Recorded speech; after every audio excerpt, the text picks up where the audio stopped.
So today we're just going to have a quick look at our wrists, guys. So just see how they move. We're going to start by clasping interlace. So we're going to have a quick look at our wrists today. What I want you to think about is interlacing those fingers. Bring the palm of the hands together and we're just going to go for 10 circles in one direction. So we're trying to get full range of motion here. It's easy just to go like this. I want you to really slow down the movement. Try to get your knuckles towards each ankle. Ankle, wrist.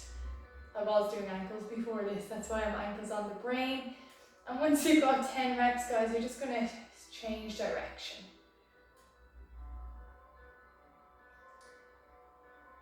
So we're just going to get some movement into those wrists before we put a little bit of pressure on them.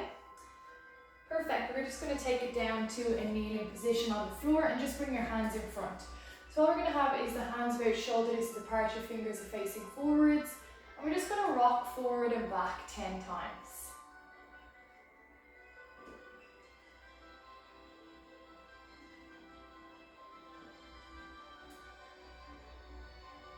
Once we've done that 10 times, we're now going to change it to a circle. So I'm going to come over to my right side, push my shoulders over my fingertips all the way to that left side.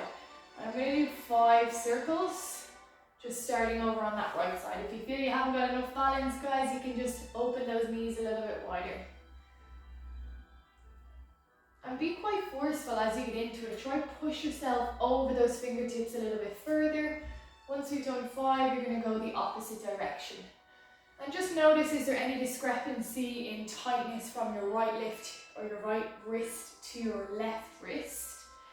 Maybe you have an elbow or shoulder injury on one side and that's restricting your movement through that wrist. Perfect, come back to the center. From that position, guys, all we're going to do is lift the palms up. So keeping the fingertips where they are, you're going to lift the palms. You're going to come back down. And we're just going to move through this 10 times.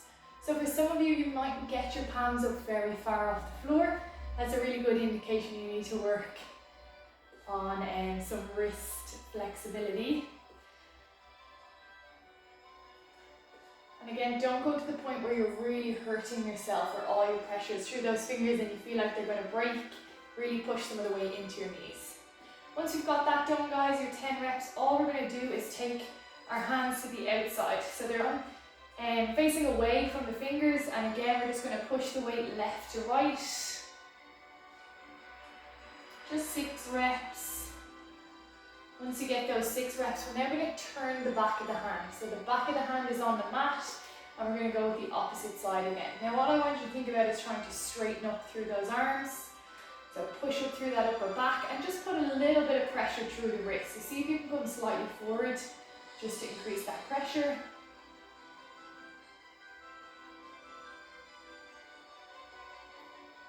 Perfect. From here, we're just going to come up to the knuckles. So the knuckles are facing forward. We're just going to bend at the elbow and drop out to the side, just putting a little bit of pressure to the outside of those wrists. We're just going to go for 5 reps.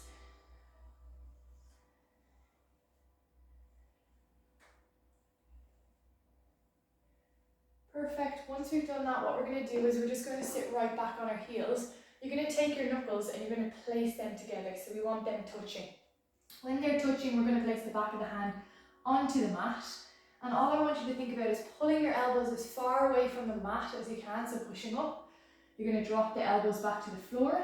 The whole time those knuckles stay in contact. And I want you to think about all 4 knuckles staying in contact. So you're going to feel that stretch up the front of the wrist only when you lift those elbows and you get to the top of the movement. So from this, you should feel it. It's a good photo opportunity. My arms look jacked as well in that position. They don't normally look like that. Perfect. So 10 reps here, guys. I'm through 6. And you don't have to get those elbows all the way down to the mat. You're just releasing the tension and then pushing up. It's really here that you feel that stretch at the front of the wrist.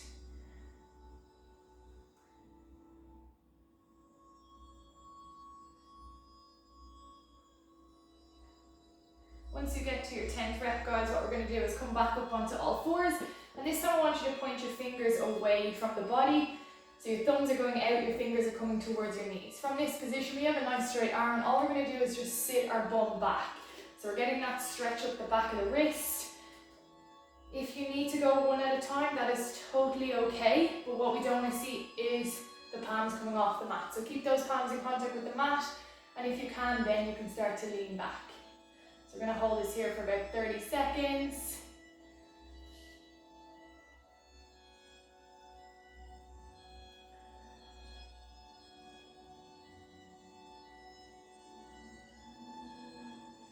Perfect, and you can release those hands. Let's clasp them together again. We're just going to go for 5 circles each direction. And just notice if there's any difference this time around. Does your wrist feel a little bit more mobile? Have you got a little bit more range in them? Maybe you're sitting on a laptop all day long. Maybe you're lifting a lot of heavy weight. You've only one dumbbell at home. Good, and just shake out the wrist, guys. That is you done. Thank you very much.